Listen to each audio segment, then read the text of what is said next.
নমস্কার বন্ধুরা, কলি ফুড কিচেনে সবাইকে স্বাগত জানাচ্ছি। আজ আমি বানাচ্ছি কাঁচা টমেটো দিয়ে একটা দারুণ রেসিপি। এই শীতের দিনে কিন্তু খুবই অ্যাভেলেবেল হয়ে থাকে। তো এইভাবে একবার বানিয়ে দেখো কাঁচা টমেটোর রেসিপি।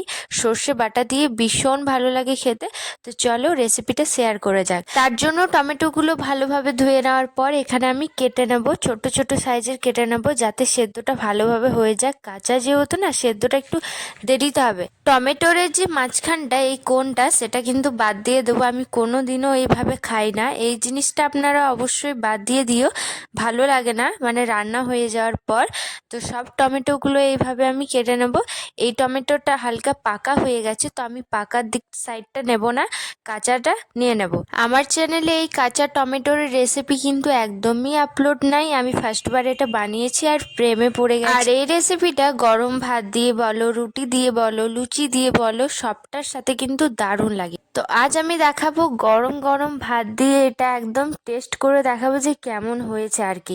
যাই হোক, টমেটোটা কেটে নেওয়ার পর এখানে সবটা আমি এইভাবেই কেটে নেব।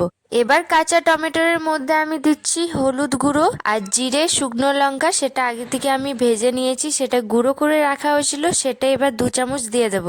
তারপর এটা ভালোভাবে মাখিয়ে নেব জিনিসটাকে।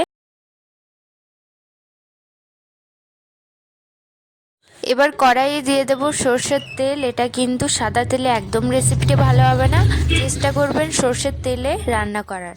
তেলটা দেওয়ার পর এখানে দিচ্ছি গোটা সর্ষে। এই মুহূর্তে কালো জিরে আপনারা ইউজ করে দেবেন, আমার কাছে ছিল না সেই জন্য আমি দিলাম না। তেজপাতা, শুকনো লঙ্কা দিয়ে ভালোভাবে ওটা ভেজে নেওয়ার পর এখানে দিচ্ছি থেতো করে রাখা রসুন আর লঙ্কা। ওটা ভালোভাবে ভেজে নেওয়ার পর এই যে টমেটোটা ম্যারিনেট করা, সেটা দিয়ে দেবো। এবার সুন্দরভাবে এটা ভেজে নেব। আর এই রেসিপিটার মধ্যে কিছুটা আমি মটরশুঁটি ইউজ করব, তার জন্য মটরশুঁটিটা বেশ ভালোভাবে এটা ধুয়ে নেব, তারপর ওটার মধ্যে দিয়ে দেবো। আমাদের এদিকে টমেটোটা সুন্দরভাবে গলে গেছে। এবার এই মুহূর্তে মটরশুঁটিটা দিয়ে দেবো। এবার দুটো ভালোভাবে কষিয়ে নেওয়ার পর এখানে সর্ষে বেটে আমি আগে থেকে রেখেছিলাম, সেটা আমি জল দিয়ে ভালোভাবে গুলিয়ে নেব।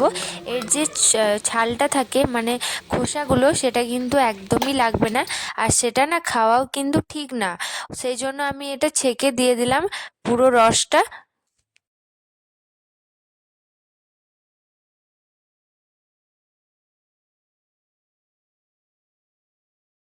একটু নাড়াচাড়া করে এটা আমি 20 মিনিট এইভাবেই রেখে দেবো, যাতে সবটা আমাদের সেদ্ধ হয়ে যাক আর তেতো ভাবটা যেন না আসে। হালকা হালকা এটা ফুটে ফুটে আসবে, তারপর রংটা কিন্তু একদম চেঞ্জ হয়ে যাবে, একদম লাগা লাগা হয়ে যাবে। ব্যাস, আমাদের রেডি হয়ে গেল একটা সুন্দর রেসিপি।